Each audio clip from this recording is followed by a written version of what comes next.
Graça e paz, meus irmãos, um bom dia a todos e que Deus os abençoe grandemente, amém? Hoje estaremos meditando em Jeremias, capítulos 21 ao capítulo 24, de acordo com o cronograma de leitura. Jeremias, no capítulo 21, vimos que ele responde da parte do Senhor à consulta feita ao Senhor por seu intermédio. A resposta do verso 4 não é nada boa, antes muito dura. As suas próprias armas com que se defendiam ou usavam para atacar, elas se voltariam contra eles para os destruírem. O Senhor mesmo diz que ele é quem irá pelejar contra eles. A linguagem usada nas guerras santas do Senhor se volta assustadoramente contra o seu próprio povo. Deus, irmão, se mostra enérgico e decidido. Com ira, com indignação e com grande furor, ele pelejaria contra eles e os ferirá de forma que nem os animais seriam poupados. Entram aqui os seus 3 terríveis castigos: a peste, a fome e a espada. Um instrumento disso seria a Babilônia e outros inimigos que não teriam nada de piedade a favor deles. Nos versos 8, um ato da graça de Deus aos que obedecerem a Ele. Estariam diante deles 2 caminhos: o caminho da vida e o caminho da morte. O caminho da morte e da destruição terrível aos que escolhessem ficar e lutar. Em sua graça, Deus ofereceu vida àqueles que abandonassem as garantias falsas que os profetas e reis mentirosos haviam dado ao povo em Jerusalém e no seu templo.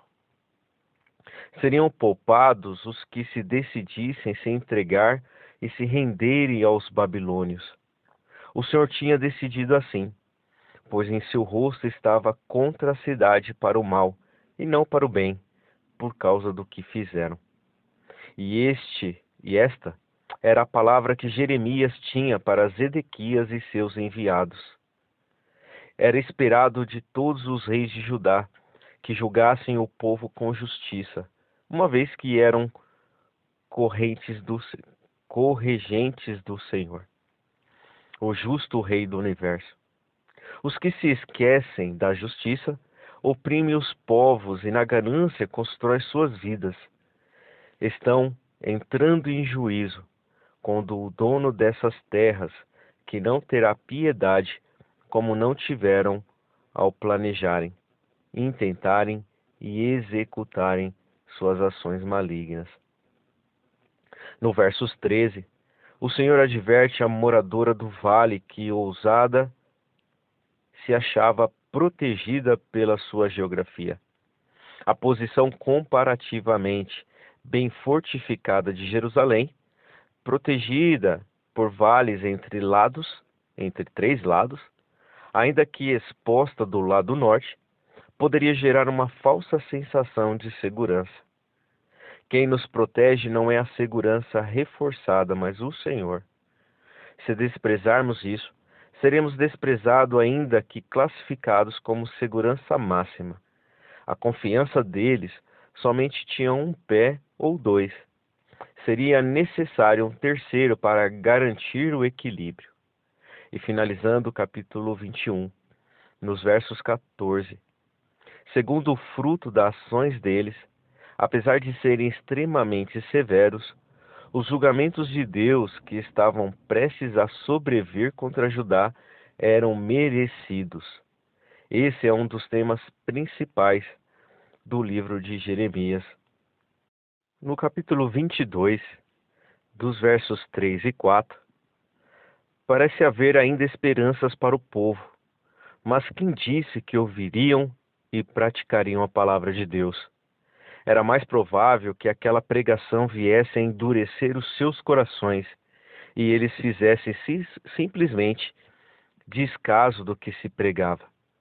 A palavra era muito simples e exigia justiça, juízo, verdade e misericórdia.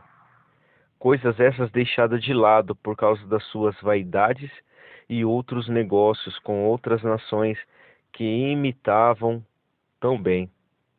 A palavra era muito simples. E se eles cumprissem aquilo que era básico do verso 4, por aquelas portas entrariam reis que se assentariam sobre o trono de Davi, andando em carros e montado em cavalos, com os seus servos e todo o seu povo. Agora, se não dessem ouvidos, era este o caso ali. A coisa seria diferente. O Senhor chega a jurar por si mesmo, isto é, não encontrando alguém maior para firmar seu juramento, firma-o sobre a própria pessoa. A coisa seria diferente porque, ao invés de reis entrando por aquelas portas, as casas se tornariam desolação e tanto o templo quanto o palácio também sofreriam grandes calamidades. O Senhor compara a casa do rei Gileade e a cabeça do Líbano, lugares férteis. O Líbano era abundante em água e florestas, especialmente de cedro, a madeira usada na construção do templo de Jerusalém. No entanto, Deus faria daquele lugar paradisíaco um deserto de cidades desabitadas. Numa inversão chocante nos versos 7, a linguagem de guerra santa é usada para descrever o exército da Babilônia avançando contra o povo de Deus. Aqueles lindos cedros seriam cortados e lançados ao fogo, e se levantariam destruidores, sem piedade, que apenas destruiriam. A calamidade seria tão terrível que, no futuro, nações passariam por ali e perguntariam por que o Senhor tinha se irado tanto contra aquele povo e aquele lugar. A resposta seria porque deixaram o pacto do Senhor, seu Deus, e adoraram a outros deuses e os serviram. Nos versos 10, é Josias e o rei exilado, o seu filho Jeocás, identificado no versículo seguinte. Este último teve um reinado curto e foi exilado no Egito em 609 a.C. Salom, filho de Josias, no versos 11, que reinou em lugar de Josias, seu pai, é outro nome usado para Jeoacás. Depois de seu exílio, a palavra profética é de que jamais voltaria. Antes ali morreria, sem jamais ver a sua terra novamente.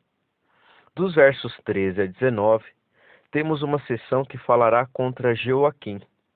A casa do verso 13, que ele edificou com iniquidade, refere-se primeiramente ao palácio do rei, mas também pode indicar dinastia real, que se valeu do serviço do seu próximo, sem pagar, contrariando Deuteronômio capítulo 24, entre os versos 14 e 15.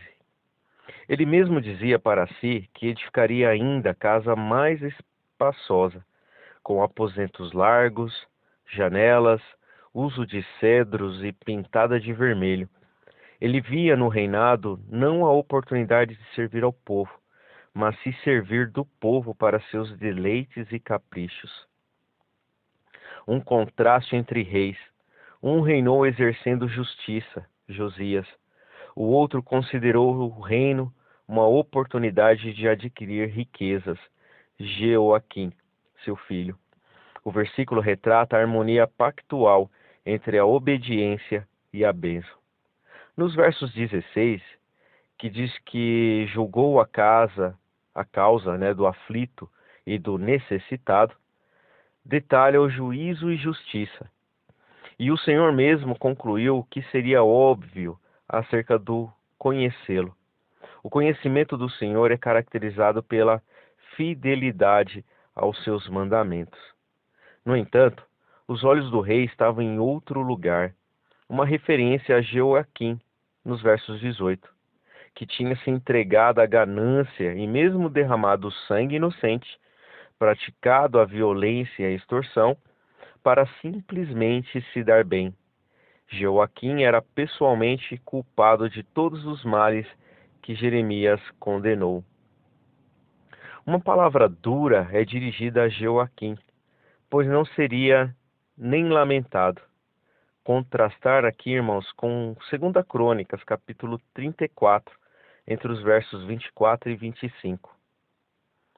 Nos versos 20, a palavra subir ao Líbano, Bazã e Abarim, regiões montanhosas ao norte, nordeste e sudeste, respectivamente, e clamar contra elas, consideradas namorados de Judá, ou seja, cidades em que Judá estava de olho e encantada com suas práticas. Jerusalém é retratada à espera de ajuda de antigos aliados, e agora eram impotentes diante da Babilônia, deixando Jerusalém esperar sozinha. Nos versos 24 a 30, encontraremos palavras contra Jeconias, também chamado de Joaquim ou Conias, em cujo reinado ocorreu a primeira das principais deportações para a Babilônia. Foram palavras duras que refletiam a indignação do Senhor, por causa dele, o qual seria lançado em terra estrangeira para ali padecer até o fim, sem qualquer esperança de retorno. Esse anel, nos versos 24, representava o seu dono. Sua rejeição é chocante. A promessa de renovação do reino davídico é estendida posteriormente a Zorobabel, um descendente de Jeconias, usando a mesma linguagem. O clamor dos versos 29, ó terra, terra, terra, pode-se ouvir nessa personificação da terra prometida, a tristeza do Senhor diante da sua herança contaminada pelo pecado de Judá. Hoje também podemos exclamar igualmente, terra, terra, terra, ouve a palavra do Senhor. A palavra do Evangelho, irmãos, de seu Filho, que veio ao mundo para salvar o perdido. Apesar de Jeconias ter filhos, nenhum deles reinaria no trono de Davi. Em sua graça, Deus oferiu uma inversão desta maldição a Zorobabel. Mas essa inversão só se concretizou de fato quando Jesus, um descendente de Jeconias, começou a reinar no trono de Davi. Se não fosse isso, essa graça do Senhor, nem nós teríamos qualquer salvação, e a semente messiânica teria chegado ao seu fim, sem gerar o Messias esperado, aquele que esmagaria a cabeça da serpente e poria fim à morte com a sua própria morte.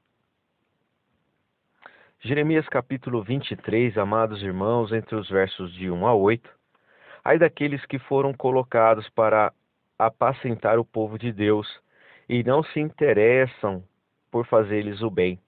Aqui uma palavra de consolo para as ovelhas que não receberam o devido cuidado. Ainda que fique apenas um remanescente do rebanho de Deus, serão encontrados e levados para suas antigas habitações. Fala-se de Cristo como um de renovo da família de Davi. Ele mesmo é justo, e por meio dele, todo o seu povo é feito justo. Cristo romperá o poder usurpado por Satanás. Toda a semente espiritual do crente Abraão e de Jacó será protegida e salva da culpa e do domínio do pecado. Nos dias em que Cristo governa a alma, esta vive tranquila. Aqui se fala dele como Jeová, a justiça nossa. Ele é tão justiça nossa como nenhuma criatura pode ser. Sua obediência até a morte é a justiça dos crentes e de seu direito à felicidade celestial. A sua santificação, como fonte de toda a obediência pessoal, é o efeito de sua união com Ele e da presença do Espírito Santo. Por este nome, todo cristão verdadeiro o chamará e o invocará. Jeová, a justiça nossa, é o nome doce para o pecador convicto, para quem tem sentido a culpa do pecado em sua consciência, para quem tem visto a necessidade dessa justiça e o valor dessa. Esta grande salvação é muito mais gloriosa que todas as anteriores libertações de sua igreja. Que a nossa alma, irmão, seja unida a dele e encontrada nele. Amém? Dos versos 9 a 22, os falsos profetas de Samaria haviam seduzido os israelitas para a idolatria. Contudo, o Senhor considerava os falsos profetas de Jerusalém como culpáveis da mais horrível iniquidade, pela qual as pessoas haviam se tornado mais ousadas para pecar. Os falsos mestres seriam levados a sofrer a parte mais amarga da ira do Senhor. Eles os fizeram acreditar que não havia prejuízo no pecado, e assim o praticaram. Então, fizeram com que os demais acreditassem nisso. Aqueles que decidiram ir pelo mau caminho serão levados a crer em enormes enganos. Porém, o que acontece com aqueles que têm recebido a revelação de Deus e têm entendido algo de sua palavra? Chegará o dia em que eles pensarão com remorso em sua incredulidade e maneira nécia de agir. Dos versos 23 a 32, os homens não podem se esconder dos olhos de Deus, que tudo vê. Nunca verão os juízos que prepararam contra si mesmos, que considerem a grande diferença que há entre as profecias e aquelas entregues pelos verdadeiros profetas do Senhor. Quem não chame os seus nécios sonhos de oráculos divinos, as promessas de paz que esses falsos profetas fazem não devem ser comparadas com as promessas de Deus, assim como a palha não se deve ser comparada com o trigo. Capítulo 23, dos versos 33 a 40. Sem dúvida são miseráveis aqueles que foram abandonados e esquecidos por Deus. E os homens que escarnecem dos juízos de Deus não os evitarão. Deus havia tomado Israel para que fosse o seu povo peculiar, mas será lançado fora de sua presença. É uma grande e atrevida marca de impiedade dos homens zombarem da palavra de Deus. Toda palavra profana e ociosa será somada à carga do pecador no dia do juízo, quando a vergonha eterna será a sua porção. Finalizando no capítulo 24, vimos aqui Jeremias tendo uma visão interessante sobre a figueira e seus frutos, e isso se sucedeu depois que Nabucodonosor, rei da Babilônia, levou em cativeiro a Jeconias, filho de Jeoiaquim, rei de Judá, e com ele os príncipes de Judá, os carpinteiros, os ferreiros. A primeira grande deportação ocorreu em 597 a.C. A visão dos figos bons e ruins traz à memória a seca que havia sido uma das consequências da desobediência de Judá.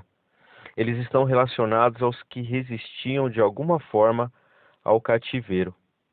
Os bons figos são equiparados aos exilados, aos quais, diz a palavra no verso 5, o Senhor os enviou. Seria por meio daqueles que haviam sido levados para o exílio na Babilônia que ocorreria a restauração do povo de Deus. O próprio Cristo era descendente desses que voltaram do exílio babilônico. Sobre esses estariam os olhos atentos do Senhor, para o bem deles, e com certeza os faria voltar. Obviamente que não eles mesmos, mas os seus filhos, pois que tal cativeiro durou cerca de 70 anos. Em relação aos figos ruins, no versos 8, aqueles que permaneceram na terra pensarão que estariam protegidos da ira de Deus, mas Jeremias afirma o contrário. Os que ficaram para trás seriam ainda mais castigados. O Senhor os faria um espetáculo horrendo e uma ofensa para todos os reinos da terra. Deles faria um opróbrio e um provérbio, um escárnio e uma maldição, em todos os lugares por onde os haveria de arrojar, ou seja, seriam totalmente esquecidos e igualados àqueles que não conhecem ao Senhor, nem por ele se interessam. Antes dele se afastam cada vez mais. Para tais haveria a trilogia do terror do Senhor: a espada, a fome e a peste. Elas os consumiria, bem assim todos os seus descendentes. Terrível coisa é negligenciar ao Senhor. Melhor é não conhecê-lo, e por isso ser condenado e sofrer as ações de sua escolha, do que conhecendo-o, ignorá-lo, ou buscar outros deuses. Eles foram levados para o cativeiro, sofrendo a primeira grande deportação em 597 a.C., conforme se vê lá em 2 Reis, capítulo 24, versos 14 e 16. A primeira impressão desta leitura é: o inimigo os levou para o cativeiro. Mas ao lermos o verso 5, somos obrigados a repensar tudo. O inimigo, na verdade, não os levou, mas Deus foi quem os enviou ao cativeiro, pela instrumentalidade dos babilônios. E finalizando o capítulo 24, Deus tem muitos juízos, e aqueles que escapam de um podem esperar outro, até que sejam levados ao arrependimento. Sem dúvida, esta profecia teve o seu cumprimento naquela época, mas o espírito de profecia pode esperar aqui a dispersão dos judeus incrédulos por todas as nações da terra. Antes que desejarem bênçãos do Senhor, devem rogar que Ele lhes dê um coração para conhecê-lo. E com isso, amados irmãos, nós finalizamos a leitura e exposição do livro de Jeremias, capítulos 21 ao 24. Que Deus os abençoe grandemente e que tenham uma excelente leitura, meditação das Sagradas Escrituras. Amém?